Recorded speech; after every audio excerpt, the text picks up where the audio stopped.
Mes chers amis, en se donnant la possibilité de prolonger jusqu'en juillet 2022 le pass sanitaire obligatoire, le gouvernement du président Emmanuel Macron s'est emparé d'un jouet dangereux, ou plutôt d'un moyen de contrôle qu'il manipule à satiété.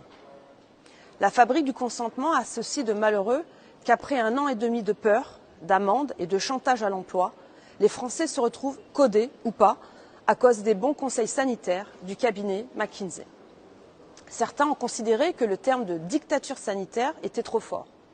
Il semble bien pourtant que le gouvernement se dote ici d'un outil de contrôle et de contrainte de la société inédit.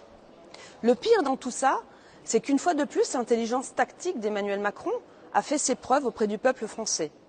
On vous protège d'un virus menaçant votre vie et en même temps, on s'empare de toutes les possibilités de contrôler jusqu'à vos déplacements les plus insignifiants. Mais beaucoup de Français ne sont pas dupes des mensonges répétés de ce gouvernement qui s'est contredit 100 fois depuis le début de cette crise et qui justifie ses erreurs avec un aplomb et un mépris insupportables.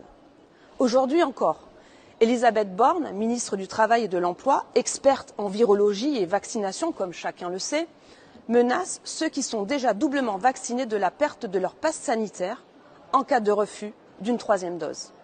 Mais à combien de doses en seront les citoyens les plus modèles au mois de juillet 2022 ?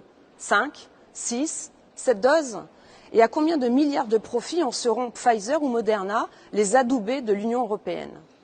Nous le savons tous, c'est bien à une obligation vaccinale insidieuse que nous faisons face, où l'on cloue les citoyens qui n'auraient toujours pas cédé aux menaces de la star des plateaux TV, Michel Sims, au pilori.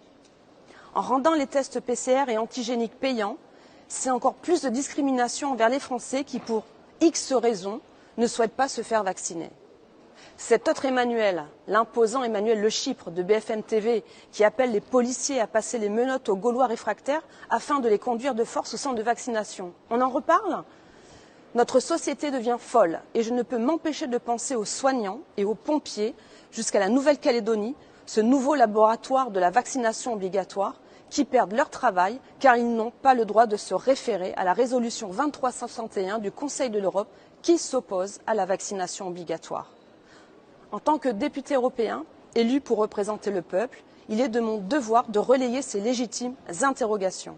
Je continuerai ainsi à poser les questions sur la transparence des contrats, des négociations opaques avec Big Pharma, la gestion des effets indésirables secondaires et continuerai surtout à défendre la liberté du choix de se faire vacciner ou pas.